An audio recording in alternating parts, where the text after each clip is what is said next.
I was a conductor, just a conductor who are collecting the tickets and money in a public transport. Want to achieve something great in this material world, you should sacrifice something. And I hope it's not a family. When will you get married? You know, Oh, wow. Anyone can ask that question. No, he asked me at the worst possible time. Wow. Because I'd barely gotten any sleep. I just lost an employee.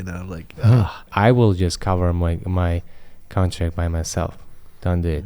And one of the investors of Technomart said, we want to invest you. But nobody knows at that time that we did by manually. And the product was ready in a 1 day. I know for a fact. This is trustworthy data. I started to fire them all. This is the beginning of a long arms race.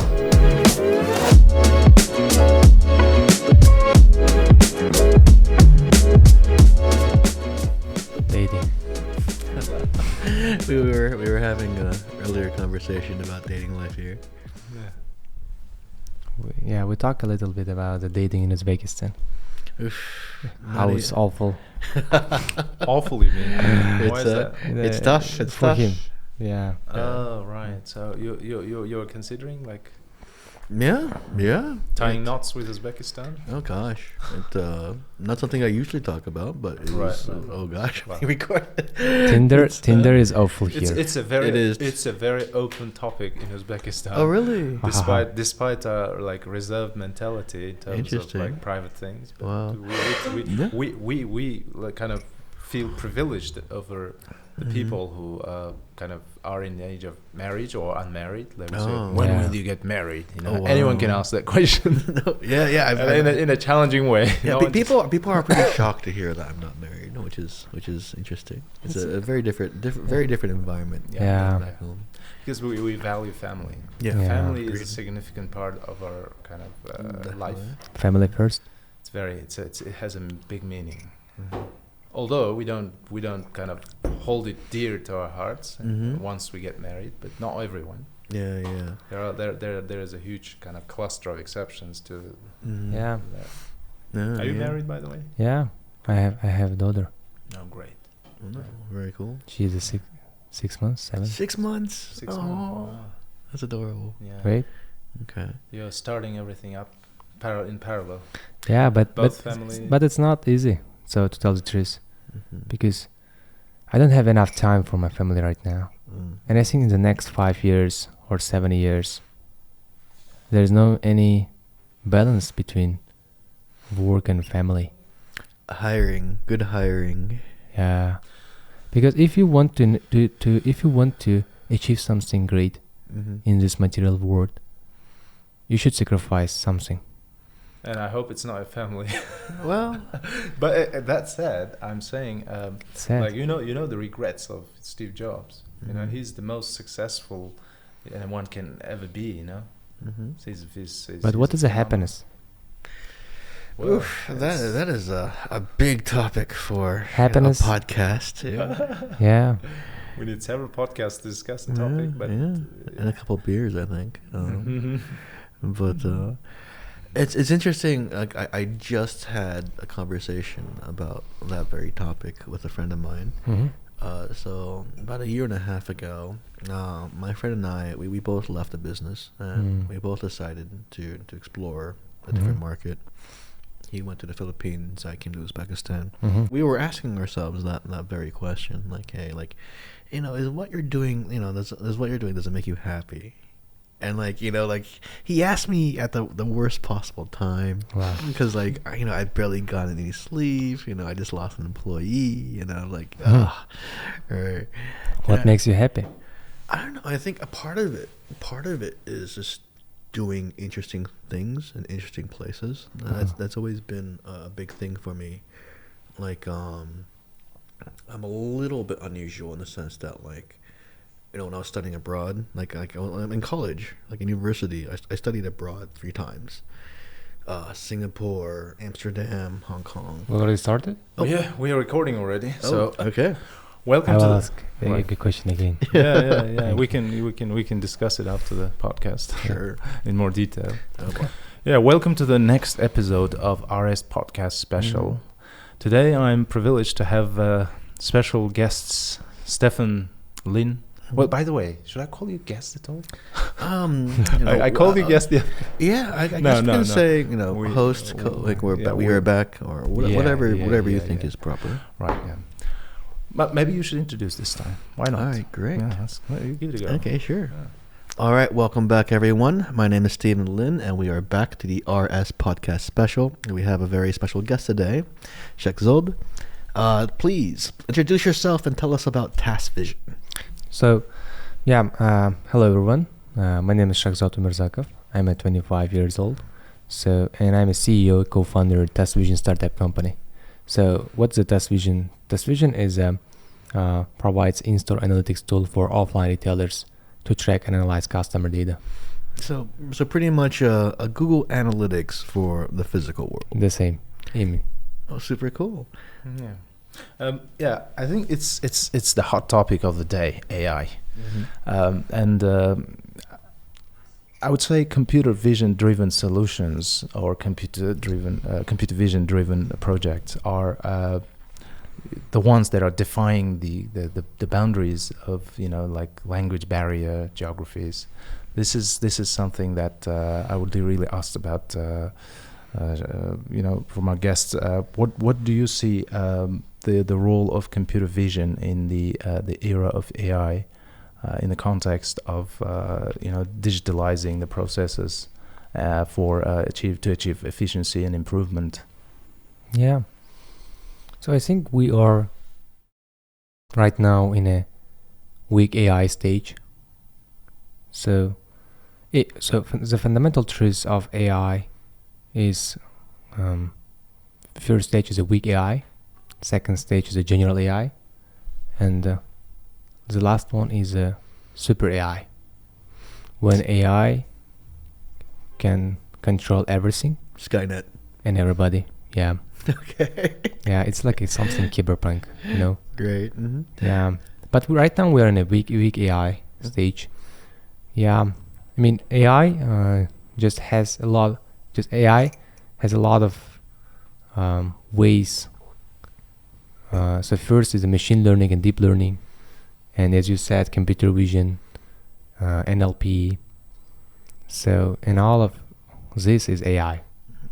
So one of the direction, computer vision, just till today has, significant improvements not only in our social life but in a business optimization too.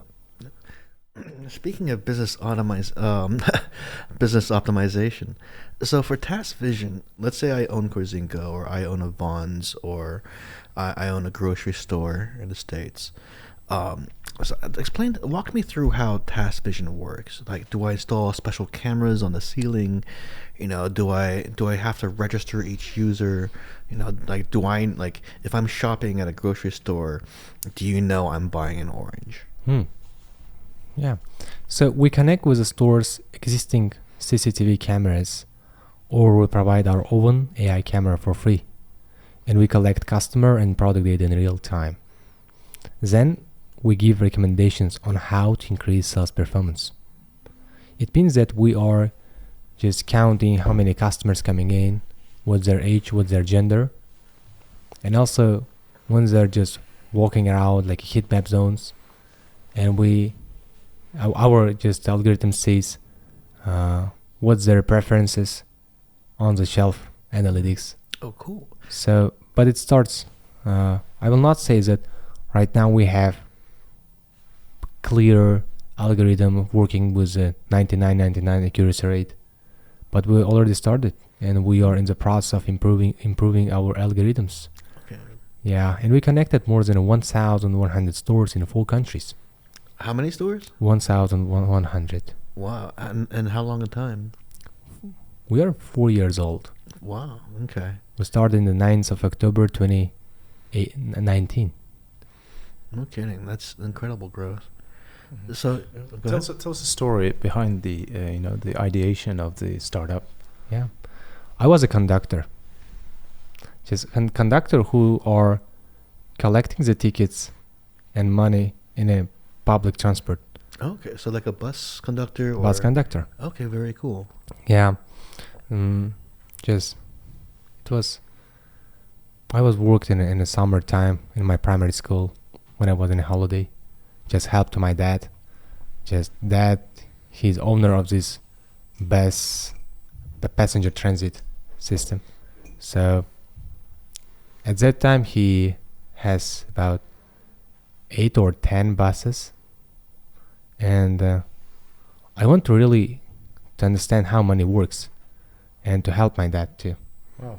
So it was get up very early at 5 a.m. because I should be in on the time at 6 a.m.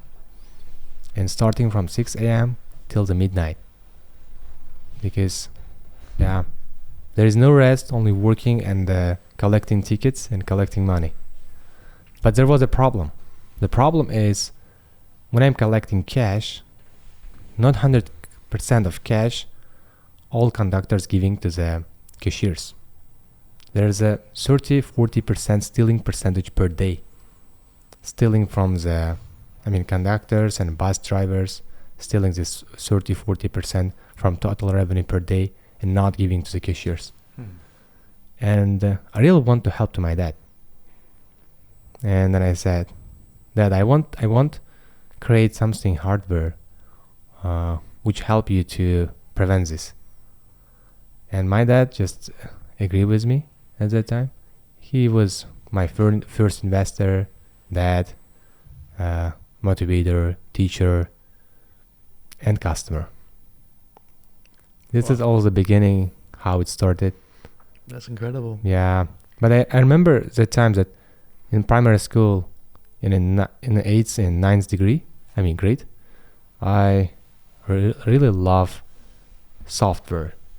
I created a lot of websites in my PC. So I created a social projects for free because it's fun. It was fun for me. Educational websites. Yeah. Technology is like magic. Because when I'm just typing the scripts and all the formulas and algorithms and coding, and I see in the background, so and I see in the websites how it looks like. It was magic at that time. So your first problem solution fit was back in the day solving the problems of stealing and the bus transit system of your father. So did it at later stages? Where did you pivot into computer vision? At the time, did you leverage that computer vision technology from the start, or how did it happen technologically? To tell the truth, we really don't know that we can go to the AI, because we just created this hardware with the infrared sensors. We're doing it's working like lasers, just counting how many passengers coming in and out.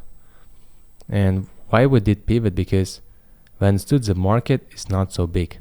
There's 8,000 buses in Uzbekistan, and 3,000 of them belong to B2G, and we don't want to work with B2G at that time. I was really just young, just 18 years, 90 years old guy at that time.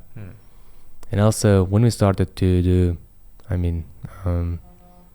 to connect in other companies, private companies, private private buses companies in other regions in Uzbekistan. And there was another problem, that after 3-5 years,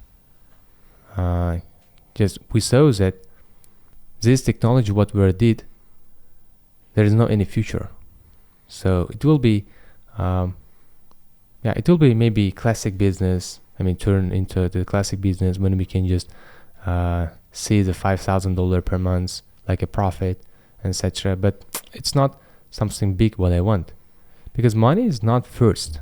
Because I understand that if money will be in the first place in my life, in any time I can do it. But for me is to find something which I really can solve and help to the community and help to the billion of people and to change the world for the better. So it's really just motivates you and you go ahead. That's why I started to find another angel, how I can impact to the world with technology which can be just very crazy and big in a big scale. So after discovering the small scope of possibilities for the first solution, why did you move on to the retail sector solutions? What caused you to make that decision to specifically to move on to the retail sector? Yeah, it was in 2019 in the beginning.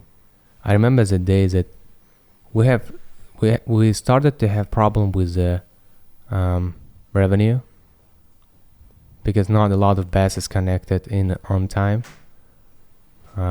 We cannot just give salaries 3 and 4 months to the employees. It was crazy. So you had a large enough team to worry about the monthly Yeah. salaries. How many were you there at the time? About 10 or 12. Right. Mostly software engineers? Yeah. Hardware, software engineers, installers, sales managers, support, account. But I started to fire them all. Yeah, I mean 90 years old guy, and also I have loans at that time because I just entered to the Westminster University in Tashkent. The contract is not so small, so and I said to my dad, I will just cover my contract by myself. Don't do it.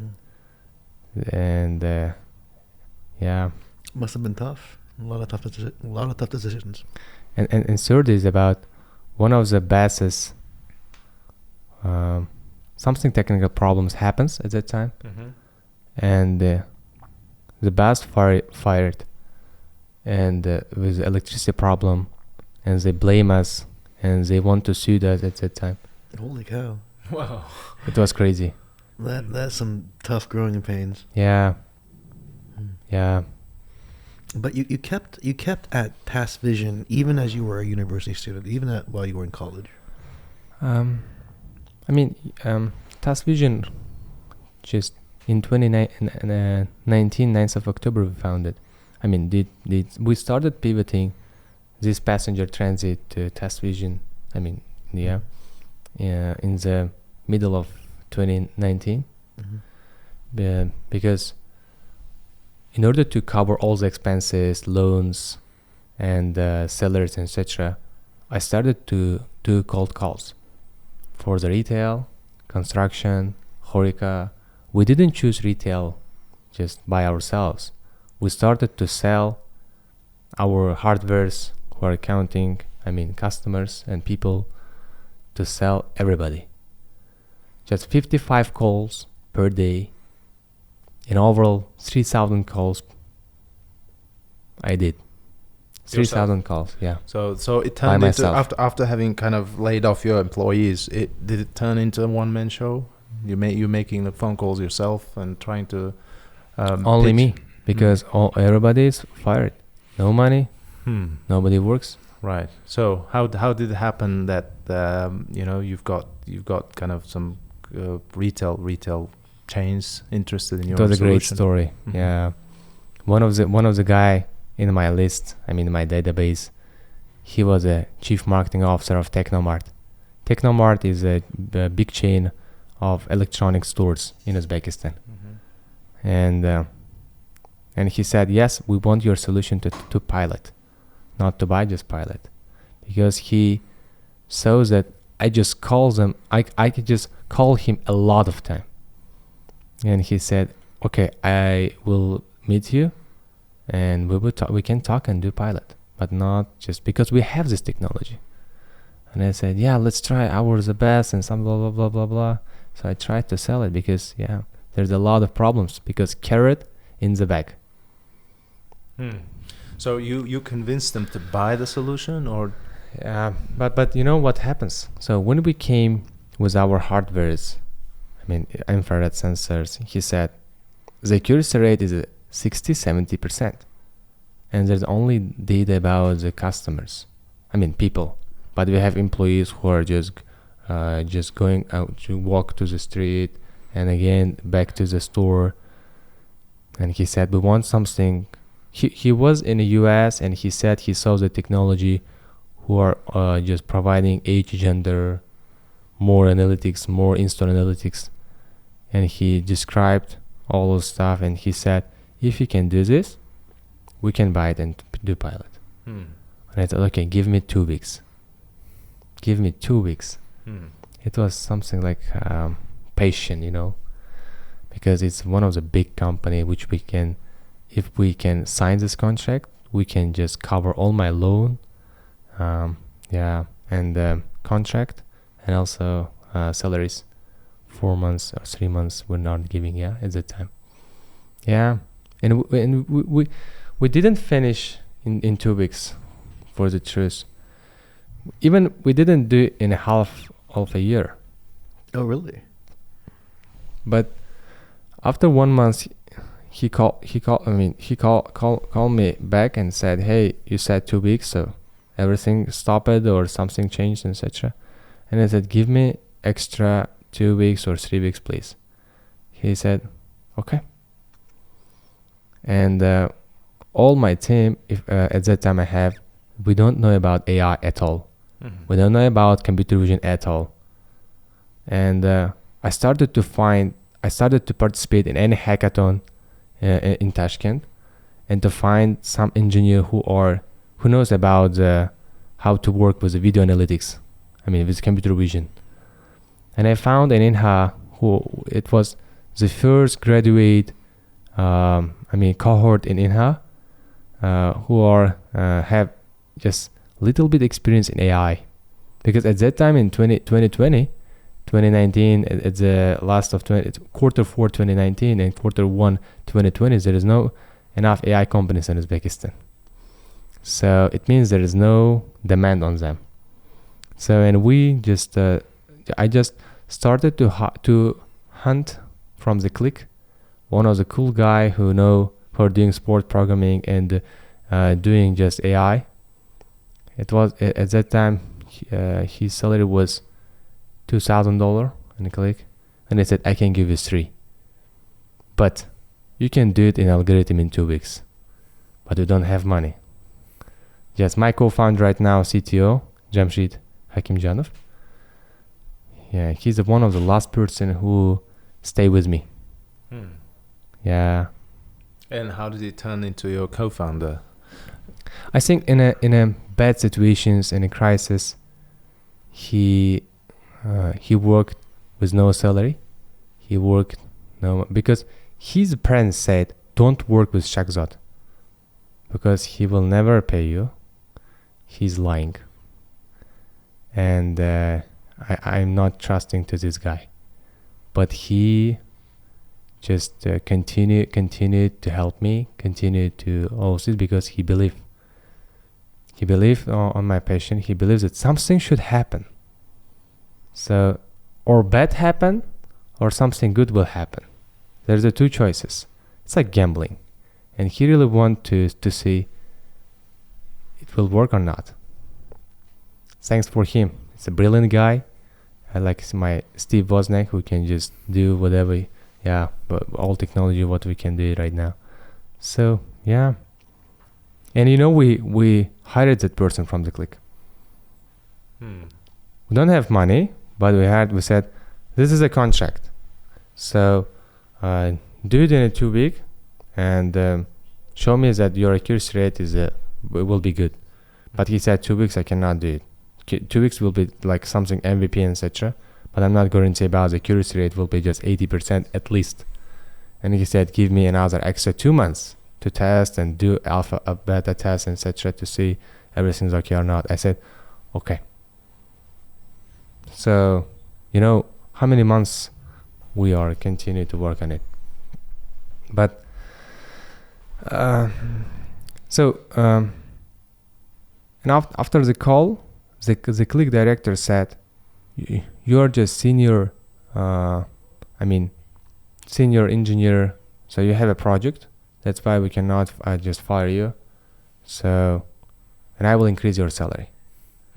And after this accident, he said, guys, I cannot work with you. And I said, okay, let's do like this. Let's do just at 6 p.m. You're just going to home. Let's work with us from the 6 p.m. till the midnight. It will be your second work.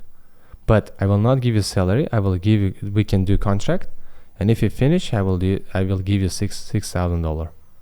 That's all. And he agreed.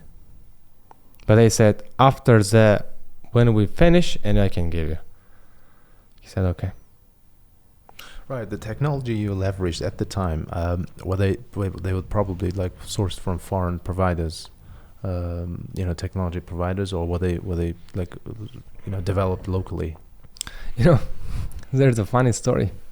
So when he started to do just our first AI algorithms, the accuracy rate was about 45-50%. It's not production. It's not for the commercial use. It's for academic purpose. So if you want to sell AI algorithms accuracy rate at least 80%, yes, you can go and sell it. But if not, so it's not the right timing. So there was the last chance to win this contract. What we did, I go to the physical store, Technomart physical store, and grab the video from their existing CCTV cameras, and go to my office and started. It was at the night, 10 a.m., 11 p.m., and I just go to my office and started to count customers by myself and do classification age gender by manually with my eyes, with human eyes, not AI. I was like as a test engineer to see what's wrong with our AI algorithm. And it was a midnight. I said to my guys, so you know what? I'm doing with a 99 accuracy rate, but your AI algorithm is doing with a 40, 45, maximum 50%. And we just spent more than two and a half months for this. So what's going on? And something like, bingo. Why not to do it manually? Why not to do counting and do classification manually? And we did it. Wow, what a solution. The solution is simple. Right. Yeah. Right. And we just till the 30 store, we just, after counting by myself, I just did an Excel with no platform, no website, with a pie chart, etc. Just go and copy paste to the Excel and line graph an Excel and do a screenshot and send to the chief marketing officer of Technomart. And said, "There's jobs to be done." We did it.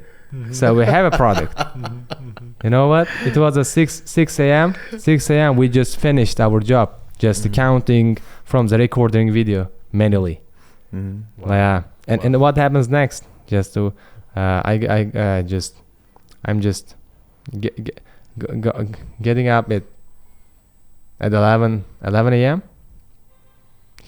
I have a 2 missed call from him, and I just called back to him. He said, we want to meet you, and we want to talk about your solution. And you know what at that time, what I feel in my heart? I understand that they understand that I'm hacked the system, so there is no any algorithm, maybe something wrong. And I just went to their office. Worried. Huh? Worried. Yeah, worried about this. This is incredible. Yeah, and what a story. So there's a chief marketing officer, director of Technomart, investor of Technomart, regional manager, and this just in my background. There's my pie chart and line graph from the Excel, and they asked me, do presentation, and I started to describe it and said it was just 6 days of video, which I do manually, and other guy said the accuracy rate, how we can just trust you in these numbers. I said, trust me. There's a 99 accuracy rate. Wow. Because I did manually, but I didn't say this. I didn't say that I did it. I said, trust me. We did it in 99 accuracy rate. I know for a fact, this is trustworthy data. Yeah. And they saw my passion. They saw how just young guy doing all stuff. And one of the investors of Technomart said, we want to invest you. Was one of the angel investors, check size. We did it. We cover all our loans, all my contracts, and they pay the payrolls for the 4 and 5 months to the old guys, and also give equity to my co-founder. And I said, you are my co-founder and CTO will be. Wow. This is the story beginning. But nobody knows at that time that we did by manually. And the product was ready in a 1 day. Fantastic. Yeah, because that's why my principle is when you are doing something and it's very hard to do it, maybe you're doing in the wrong direction. Maybe you should go to just step back and analyze, okay, what direction I have, another direction. So how long did you continue counting manually? 30 stores, about the 35 stores maximum. We did it manually because we are, after the check size from the angel investors which we gave, we started to invest in research and development, hire more engineers and also sales managers. In parallel, we started to sell, which we don't have any product, and in parallel just doing research and development and creating this and increasing the accuracy rate. Yeah, 32 stores we connected, and it was by manually. My little brother and all employees were just at the day I'm just going and sell to the stores, I mean big names, breed names, and doing negotiation, conversation, etc. And till the night, and from the night till the morning, I'm just counting by manually. I have 2 screens, which is a 24x speed with a 24/6 speed, and I'm counting, and another 12. I don't know why I can do this with the 24, which I did here, but it was 24x, and this is 12x, and I do it like this one. I was a machine. So when was the aha moment of your adventure? When did you realize the scope of the market or demand for your solution? I didn't. When I'm starting something, I mean new venture, I'm not going to doing market research. I'm just going when I'm interested. I'm interested on this or not. If I'm interested, I'm going forward. But after when I understood that retail, big names, brand names, are just say, yeah, let's do contract, we need this, etc. I started to analyze, this is maybe great product because he has his value, and it's not a want, it's need for them. It means that the market is ready, and we can just start locally and think what we can do globally. So it's an accidental stumble of a pain point in the retail market. Yeah. Less of a research to dig into the needs and the problems of the. Yeah. That's quite an approach actually. Maybe the right time and the right place. Mm-hmm. Well, you went to a lot of places, right? And you spent a lot of time. Only God knows. Yeah. So your early traction was quite successful. And what was the next stages of what was the next inflection point in your growth? The next big leap, so to say. Yeah, we started expansion 27 countries right now. Yeah, we just right now closing our next investment round with the $8 million valuation safe, rising another $500,000. Before we raised from 2 angel investors and UZVC, Uzbek Venture Fund here from Uzbekistan, Activat, Kazakhstan Venture Fund, and 500 Global, and a Caucasus Venture Fund from Azerbaijan, Pasha Holding. So, yeah, approximately all money which we raised is approximately 1 million. Congratulations. Yeah, thank you. Yeah, we just spent a lot of investments on research and development because we are very, based on technology, on a hardware and a software and engineers to improve the accuracy rate, because in each country there's a lot of, cultures. People are not the same in each country. Right. What are the golden standards of your technology? I presume they are somewhere in the West. Do you have any kind of, I would say, Data sets? Well, data sets aside, I mean the technology leaders that you kind of want to grow up to or catch up with. I will say that we will continue to invest on our AI algorithms for sure, and in each country we will include their specific nations and specific cultures in order to have a high accuracy rate and low weight of the size of the AI algorithms for sure, because there's the two things, the fundamental things on our AI algorithms.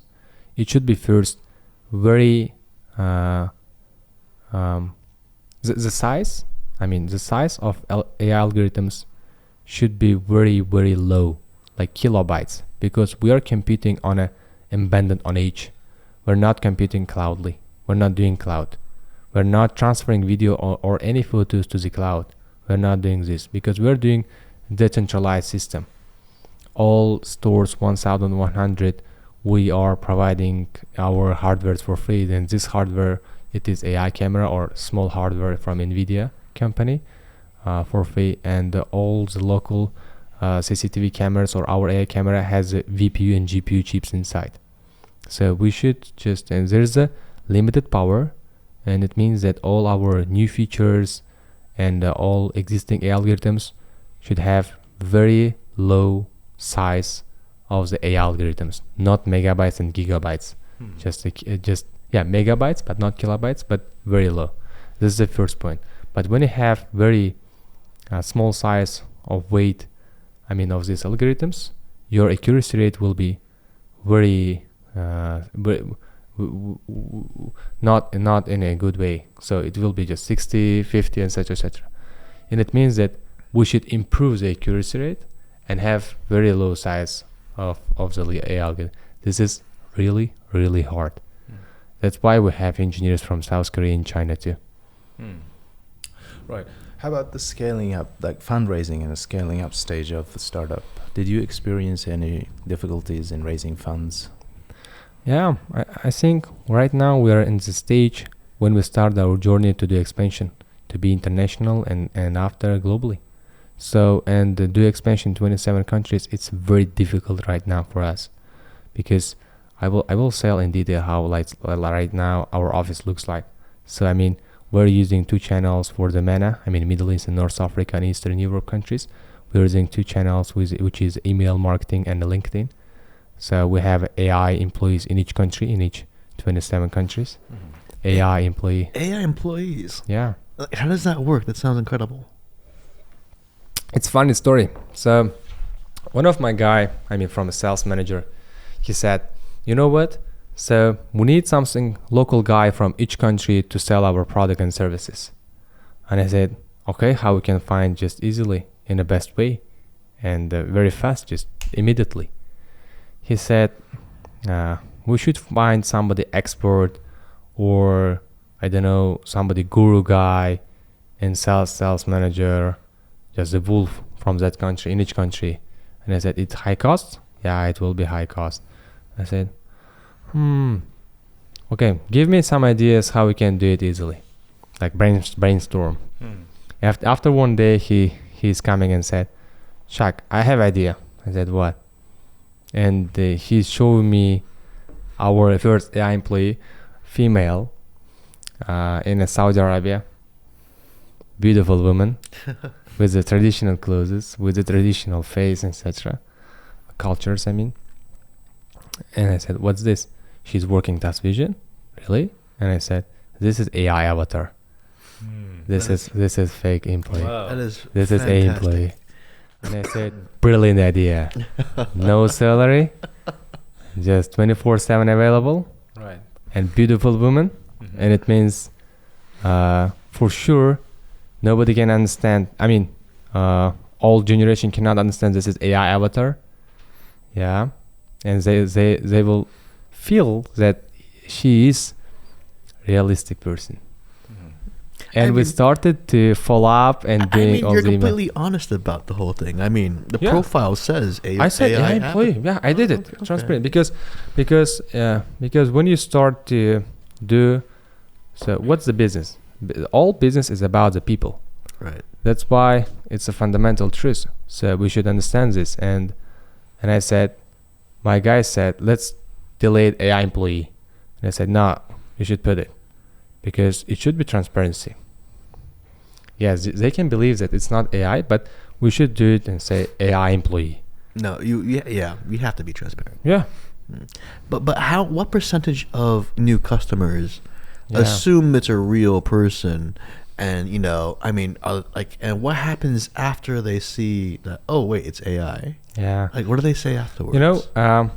When we started from our account, reaching out to the, potential customers. So we are doing reach out about the 500 till the 1,000 reach outs every day. To the retail companies, big companies, and the open rate from the reaching out is about just a 4 or 3% conversion rate. But when we created this, women in a specific country with specific culture, with specific in the name too, the open rate was about 32-40%. You gotta be kidding me! Wow. Can you imagine it? That in itself is they saw that incredible product. And it has so many implications. Oh my god. Yeah. Because I think it's a culture issues. Culture limitations. So if somebody writing to your LinkedIn or email, or Telegram or WhatsApp, you're answering immediately to the, in Uzbekistan, to the Uzbek guy. But when you saw somebody from another country, say, you will ask a lot of questions about yourself. Who is this guy? Yeah. Which can him contact? That's what I do. Yeah. Yeah, it's just first step. It's a fight psychologically, and we just you assume that anyone from like a different country is probably a scam. Right. Because why we understand that this idea?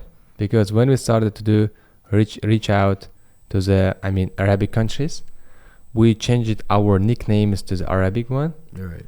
An Arabic language, and after that they started to answer us, right, and do response. And I said, oh, somebody should be local. And from the beginning it starts. And we created avatar, we created a employee, and it's a TASS Vision employee. Yeah, we always click better with someone who we can relate to. That's the human instinct. Yeah, but which is widely ignored actually. But what happens when the AI avatar starts closing, and eventually you say, oh, let me pass you to my colleague in Uzbekistan? How does the conversation go from there? Yeah, it's easy. So first connect, she's doing. Mm-hmm. And second is a follow-up after 2-3 days. First, she's visiting your profile, and she's like your post, and she's on your latest post.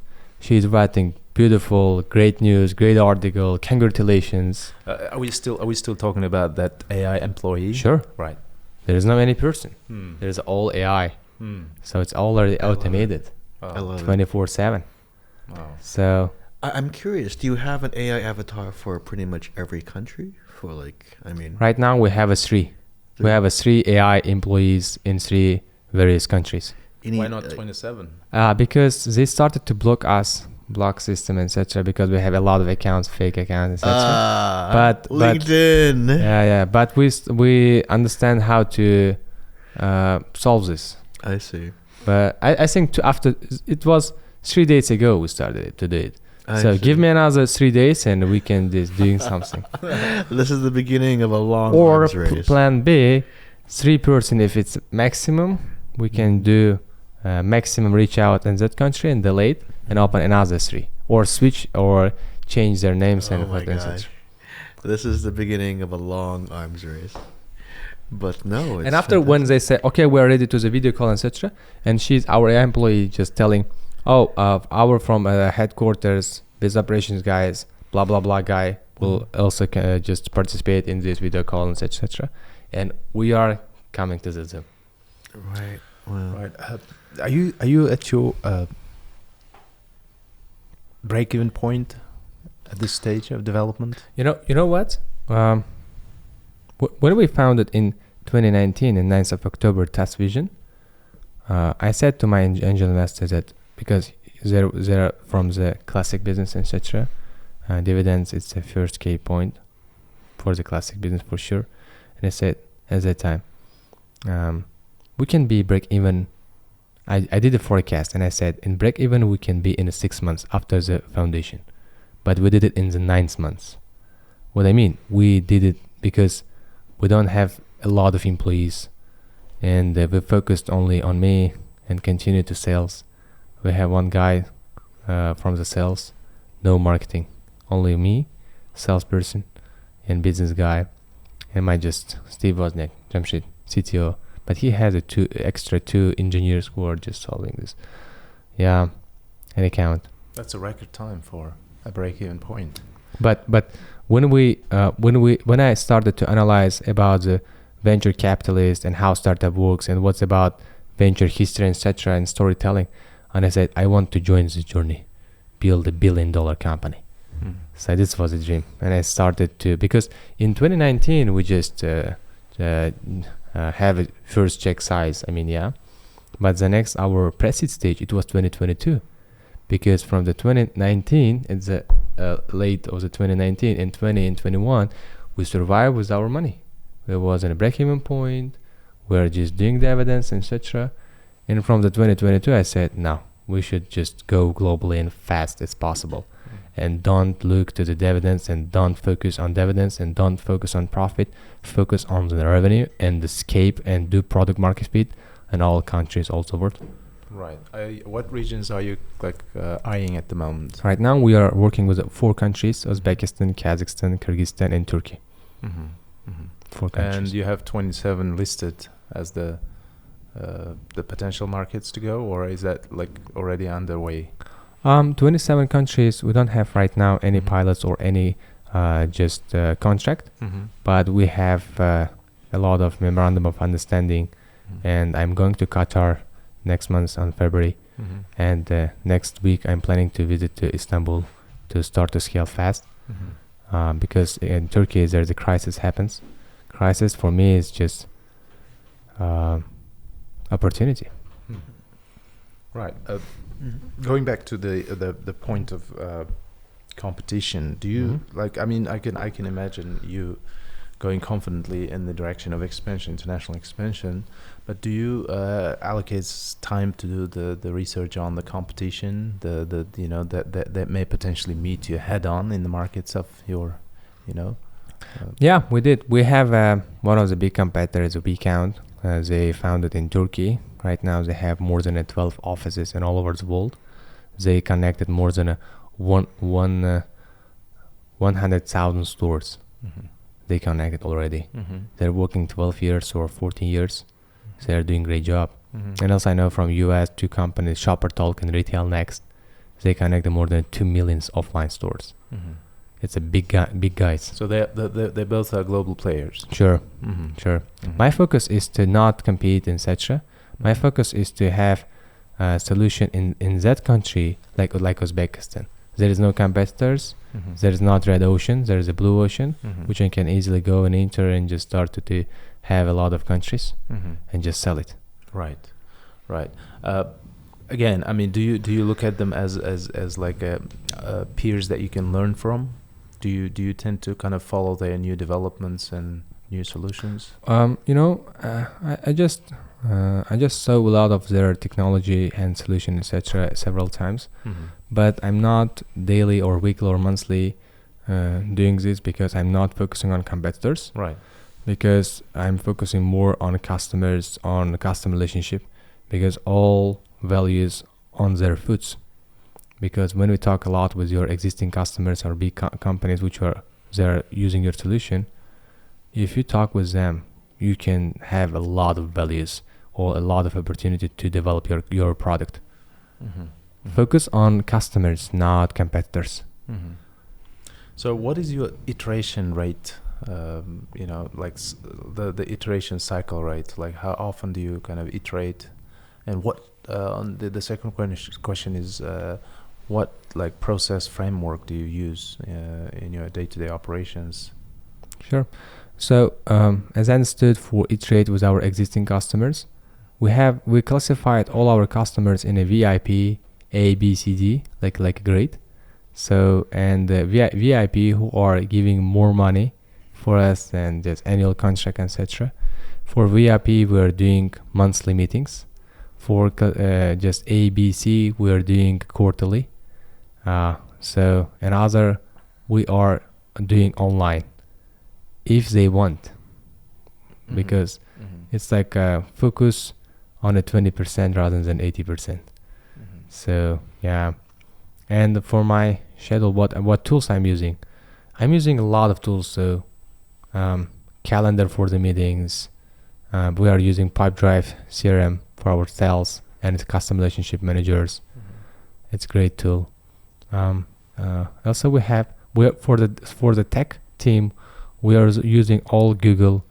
Google Team, Google Chat, Jira on a Google ecosystem. So yeah, for the sales, Pipedrive. Custom relationship, Pipedrive for sure. For support, we are using our internal because we used a lot of Zendesk, etc. But we understand that we are very specific, and we should just do our own system for support. Yeah, we started from the Trello in the beginning, but when you're starting to grow fast, you should have specific tools. Custom built. Yeah. Also, we are using Amazon Web Services. We're using a lot of 32 or 33 services which we are using, because I have a bill at the end month.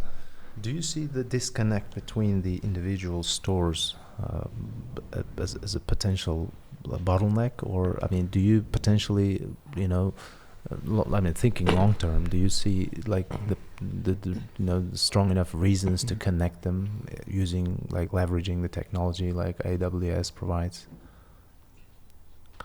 to make a faster analytics of to make a better use of the data inflow? We are using Amazon Web Service not for the video computing, but for the data which we save on their services, on their server. We are using their computing for the calculate our metadata which we have on their server in a fast way.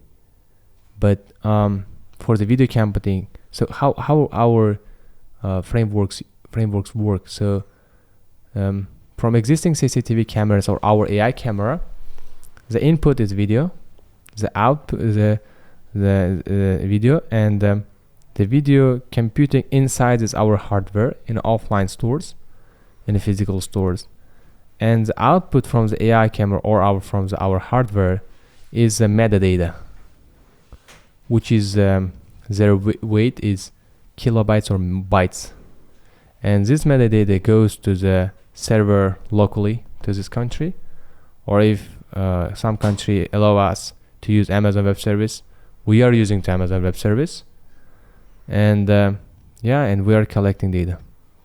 So and in the server we have another algorithms who are starting to do analytics and to put and do sorting the data and arrange the data, and after that start to predict the data and give analytics. That's really interesting. Yeah. Two questions. I'm being a little bit speculative here, but if let's say I go to Technodome, is there any way for me as a customer to be tied to my social media presence, my Instagram, or to track whether if I saw an online ad or saw a coupon that was sent to me, and then it was tracked that I bought a product? Yeah, we have such kind of feature in the plan, but right now we don't have in our software. That'd be incredible. Yeah, that can be incredible. Yeah, but yeah, we focus more on that features which give us more money right now. Yeah. Another question. Also, possibly a future question maybe. When you collect data, and let's say you have a certain critical mass within a city or a country, and can you track how much of a single product is being bought or picked up at the aisle? Sure. We started this technology and because, as you know, we have our second product, which is the vending machines with the cameras, our cameras. Mm-hmm. And we started with a small Amazon Go, something like just autonomous stores, checkout free. Because that data would be immensely valuable to the supply chain. Exactly. Right. To the suppliers, importers, to know, because you have the whiplash effect Sure. and everything. Sure. This would be incredibly valuable to them. Yeah, but manufacturers will only interested in this product if their margin is very high. Mm. If the margin is below the 20%, Mm-hmm. they don't need this analytics because in order to have this analytics, they should invest a lot on technology, Mm-hmm. a lot on people, and they don't cover your margin, and that's why they don't care about the technology, etc. So what I mean, this technology will be very important for some part of the SKUs. I mean, Mhm. products. For example, children product. It's a high margin product. Mm-hmm. They really want to have it, this information. Mm-hmm. Second is a chemical product, product for the household. Domestic chemistry. Because it's a very high margin products. Mhm. And the third is just beverages, Right. Coca-Cola and etc. Yeah, I mean, yeah. Margins are great. Yeah. How are you tackling the privacy related issues? Yeah, in the beginning, when we start to do all the cloud and computing videos on the cloud, there was a problem challenge. And we switched to the embedded on edge, as I said earlier, because the privacy, because don't have, in order to be globally, we need to prepare for the privacy policy. And to prepare for the privacy policy problem, we analyze a lot with the GDPR, etc. And we started to communicate with a lot of advisors how to do it, how to protect our data, etc. And they said videos should be not sending at all. They should be only on this offline. So on premise. On premise. That's why we did decentralized system. Oh, okay, that's the reason. Yes. Yeah, and all computing inside our hardwares. Hmm. It's not but any technology or any decision have their pros and cons. And positive is that we solved this problem about the privacy policy, etc. And the second, but negative side, scaling with the hardware is very, very difficult rather than software. That's right. Yeah, because software you can do it cloud, but hardware you should have your own, logistics problems, installation process, supporting. Other countries where you can do it in the cloud besides No. We can do it only offline. Only offline. We are already doing it in 4 countries. So what are the top 3 challenges, both technological and business, that you're encountering at the moment? At the moment, the first top problem is starting from this. In Uzbekistan, we started building IT companies and startups. We are in the embryonic stage. Mm-hmm. Uzbekistan in embryonic stage. It's good to have a lot of startups and IT companies for sure, but we don't have enough history, enough storytelling. Who sell their startup? So, for example, 1 billion or 150 or $200 million, who did expansion in several countries and did a great job, etc. I mean, venture fund history. Why we need this? Because I faced a problem with expansion when I started with the 27 countries. I started to talk and organize breakfast and dinner with the super IT entrepreneurs in Uzbekistan. And I asked a lot of questions. How to do this? Can you give just the benefits? So what's the positive side? What's the negative side? What should I do? And they give me a lot of advices. But this advices is not helps me to do expansion fast, because there are networking limitations too. because in their past they don't have enough networking in that country. They are too in the process of doing expansion too. And understand, wow, it means that right now for us, for all startup ecosystem and IT companies, especially for Uzbekistan, it will be hard, difficult, but if we consistently go ahead and continue to do it, we should do it. This hard route we should just cover by ourselves, and after the next stage, the next startups, what they will do in their product, they can easily start to do expansion. So funding by the people with like international exposure is one of the challenges that you're facing. Exactly. If I got you right. Yeah.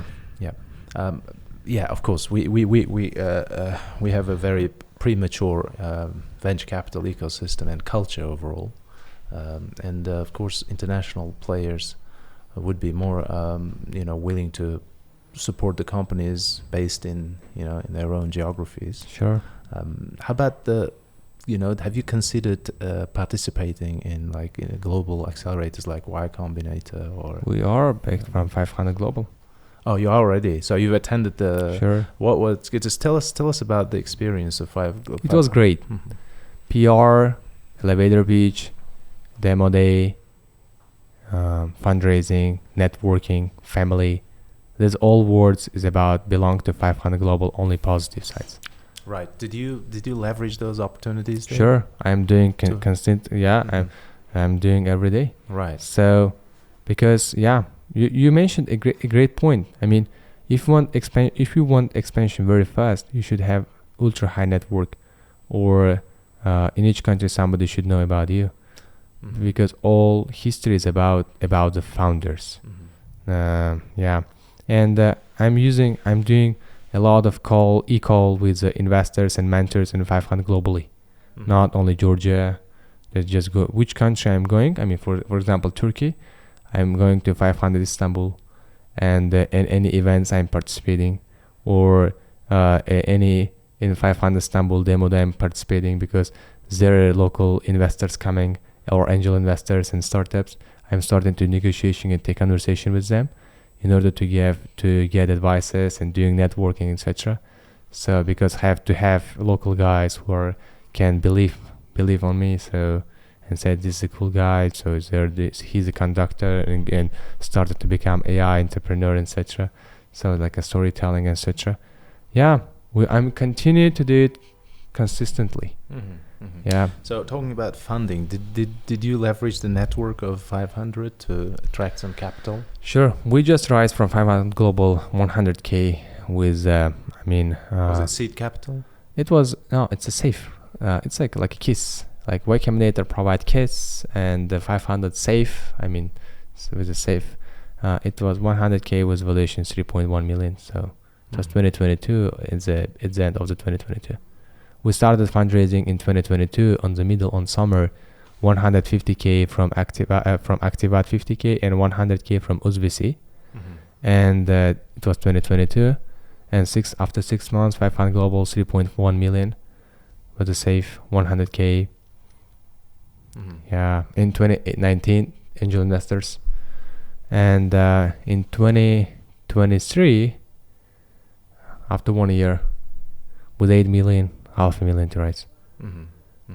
Because without giving up much of an equity in the startup.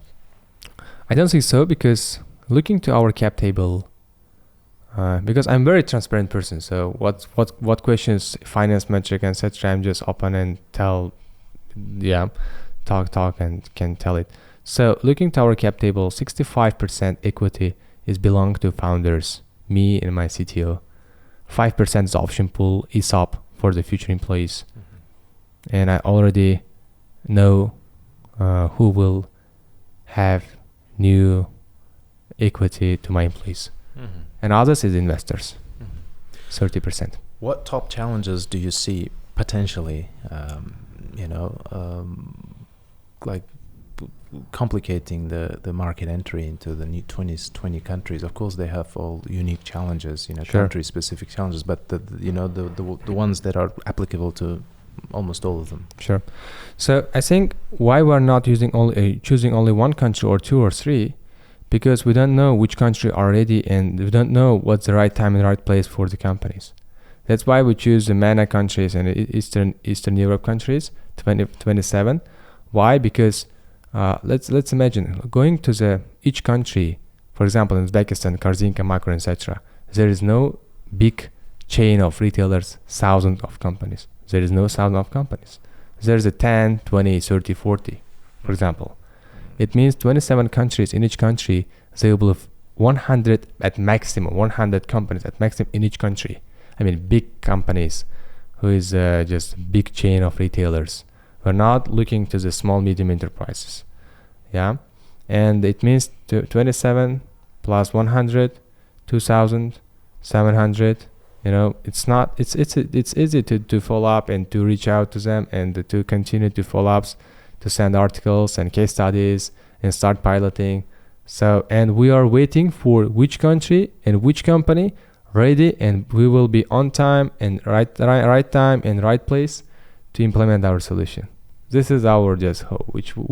Who are ready? We're asking. So we are ready already, but if you are ready, yeah, let us know. Is retail absolutely the best use case? Like, what about, like, say, I don't know, I'm just spitballing, like hospitals or theme parks or other high We focus only on retail. Only retail? Because we have case studies, because retail has electronic stores, fashion stores, and grocery stores. There's the three types of just retail, which we know in detail how it works. Focus is a very key point. Gotcha. And in 4 years in my life, I understood a lot about the focus. Wow, in real life. Yeah, because we a lot of times starting to create new products, starting to create just check-in, check-out system for retails and such. And I said, don't start to... don't branch. Yeah, don't branch. Like, looking at all the data of all the retailers you've helped in the past, like, what kind of payback, what kind of returns do people see on your product and your system? So I can say that recently we just increased one of our customers, whose brand name is Adamari. 57% we increased their revenue. 57%? Yeah. Just by tracking how people buy. Can you imagine? No, attaching our data to the KPI to their employees. Oh. 57%. No kidding. So, a little bit more detail, if you don't mind. Like, how did implementing your system increase their revenues by 57%? Sure. In detail, so how it looks like. So everybody who are having stores, they are giving for their sales assistants fixed salary and bonuses from which products they sold, 10%, 5%, etc. after selling. Yeah. But there's two components. And we are coming and said, let's just give them third component. And they're asking, what's the third component? I said, there's 10 people come to your store and 5 of them is buying something. But 5 of them not buying. So is it okay for you for a business or not? He said, it's not okay. I want if myself will be sales assistant, like owner, I will send 10 of from the 10, 7 of them, or 8, or maximum 9, because this is my business. Right. And I said, let's attach as a KPI to our sales assistant to the conversion rate. And every potential customer who are entering to your store, they think about it. If I just maximum give service and answer all the questions and give recommendations and can sell them, I have a third component bonus. Fantastic. Yeah. Like attaching as a KPI to the sales assistant's conversion rate. Yeah, I think we're moving towards a everything digital world in an unexpected pace. Where do you see the future of retail? we should understand the fundamental of truth of the retail right now. So everybody saws that e-commerce, etc. So they can replace an offline, etc. They're telling this, but 97% all over retail in the world, it's offline. 3% e-com. Only just in the world. So it means that offline retailers will it's a dominant right now, and offline retailers will start for sure optimize expenses. Do you think the models like Amazon Go will overtake the current traditional model? Amazon Go right now, I think they're thinking of pivot because they fail it. Really? Yeah, because they started to close a lot of stores right now. Wow, I didn't know that. The reason is they copy-paste Walmart and they replaced human cashiers to the AI, but the technology is very high cost to the cashiers. And the ROI of their technology, Amazon Go technology, comparing to having human cashiers, is just 20-30 years ROI. It's not good point to replace them. And that's why, because but in this scenario, but Amazon Go was a pioneer of checkout free technology, and all companies started to believe on them. That's why second company who are going to IPO, it's a billion startup company, name is Standard Cognition or Standard AI. They are providing checkout free technology for existing retailers, only technology. And they're all just providing heat map zones and shelf analytics too, and there is no cashiers, will be thousands of offline retailers connected to their system. I think I've experienced it in my recent trip to the UK. The checkout, but of course they're doing quasi automated systems. So there are some there are some stuff standing by to just grab and go, zip in. Like most of the retail chains in the UK have like it's quite a widespread technology, and so you are more on the side of, but still it's also going human free. So there is going to be a limited human involvement. Sure. With the development of robotics, and it's all day about by day optimization. Yes. Retail will continue in the future only go to the optimization. With the democratization of technology, especially the robotics, I think it will still inevitably move on to like full automation, human free operations. Let's go back to the 20th century when the factories, there is a millions of people doing just manually, etc. What happens to the factories? It was to be just smart with robotics, etc. And optimization. The same will be in retail. No cashiers, no just people who are doing routine tasks, etc. All optimizations. Do you see yourself in retail, in terms of the service provider, as a service provider, rather? Sure, we want to be. We are building right now AI retail platform. We want to be AI retail platform and to transform traditional retail industry forever with AI. So this is the goal. Physical stores, AI-powered physical stores. Yeah, right. This is the mission of TASS vision. But going to my vision and going to my journey, this is the first chapter. Right. So I really want to do another big because I really love to solve the problems. I really love challenges. Right. And this is only chapter 1. Right. How does it fit into the context of data collection from available potential competitors? I think we're entering to that market that we will feel comfortable because we're going to the blue oceans rather than going to the red oceans. We're choosing that countries because we're not right now ready to fight with them. We don't have enough funds for them to fight, and the technology, it's not very cool. I think so, comparing to them. Right. But it needs time. Right. Yeah, I think it's crazy to beat with them. It's will be smart way to go to that part when nobody just takes this this land. Yeah, it's like a race to the bottom. Sure. Yeah. And maybe they can provide execution. Yeah.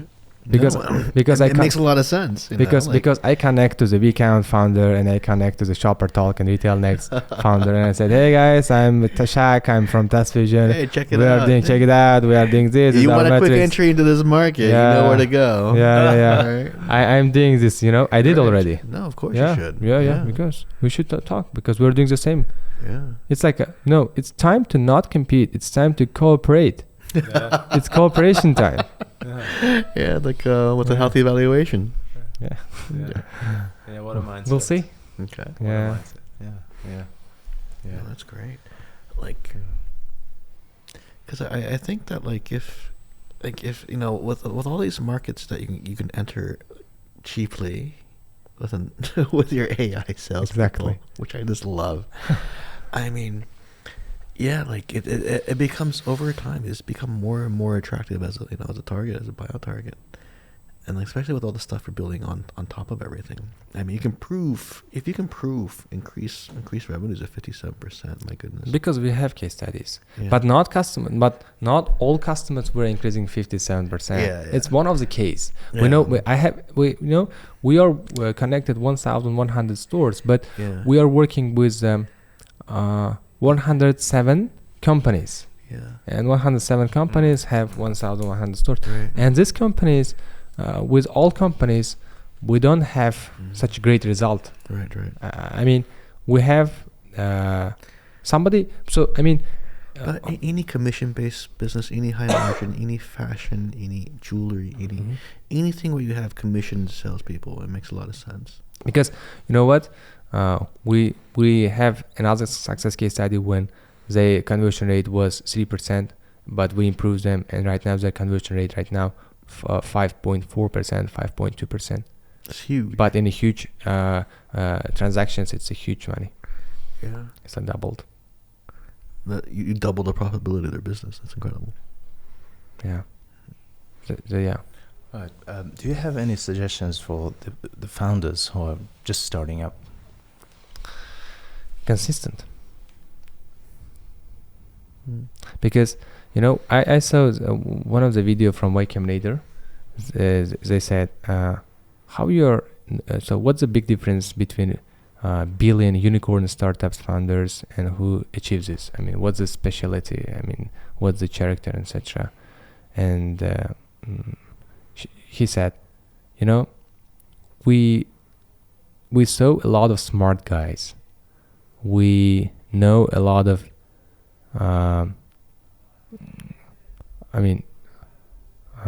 flexible guys who can just go very fast, etc., or ultra high network, etc., and very specific guys, etc., in his field.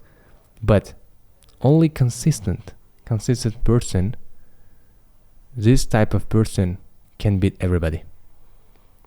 Not smart guy, etc. Because consistent guarantee you success. Because what happens to you, you never give up. Yes, you can be flexible, do pivoting, etc., but be consistent. So and jobs to be done. Discipline beats talent. That's the message of the day. Exactly. Yeah. Shakhzod, thank you very much for coming to our show. Thank you. And we hope to see you again and again and again with your story and spreading all across the world.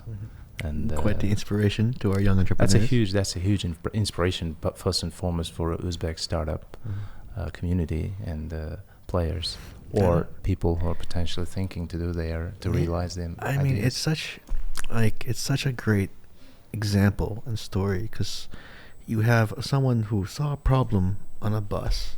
Yeah. Built a solution, iterated, found an even better market, and now you're taking it global. Yeah. Yes. So I think that's unique. Not for long, I hope. Yeah. I hope first of many. Inshallah. Yeah.